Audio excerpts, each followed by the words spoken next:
बिहार तो आए थे पवन सिंह को मनाने के लिए, लेकिन मनाकर लेकर चले गए मनीष कश्यप को। नमस्कार, मैं प्रशांत और आप देख रहे हैं दैनिक जी न्यूज।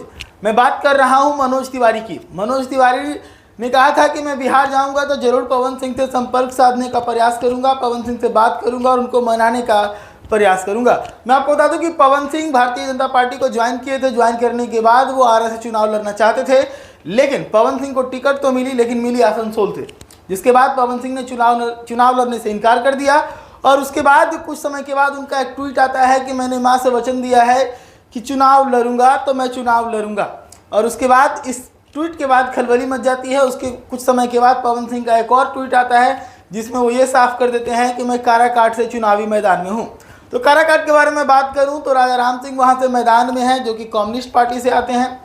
तो वहीं उपेंद्र कुशवाहा जो कि आरएलएम से हैं, राष्ट्रीय लोक मोर्चा से हैं, खुद उसके राष्ट्रीय अध्यक्ष भी हैं और खुद वहाँ से चुनावी मैदान में भी हैं।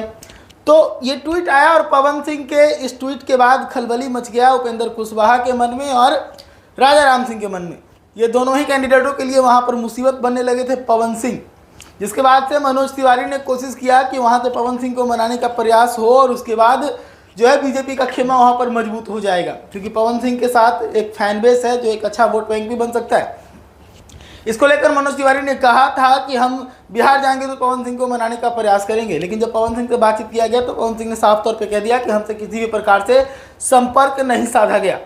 और उसके बाद जब मनोज तिवारी यहाँ से जाते हैं तो मनीष कश्यप भी दिल्ली पहुँच जाते हैं और वहाँ पर भारतीय जनता पार्टी को थाम लेते हैं। और उसके बाद ये ऐलान कर देते हैं कि अब वो चुनावी मैदान में तो होंगे, लेकिन एक कैंडिडेट के तौर पर नहीं, बल्कि एक स्टार प्रचारक के तौर पे। और जब वो भारतीय जनता पार्टी ज्वाइन कर लिए तो अब सवाल ये खड़ा होने लगा है कि चुनावी घोषणा से पहले मनीष कश्यप ने कहा था कि हम 10 लोकसभा सीटों पर निर्दलीय कैंडिडेटों का समर्थन करेंगे और कोशिश करेंगे 10 लोकसभा सीटों पर हमारे कैंडिडेट जीतें। यानी कि एक तरह से कह सकते हैं कि एक अनरजिस्टर्ड पार्टी ही कही मनीष कश्यप ने तैयार किया था।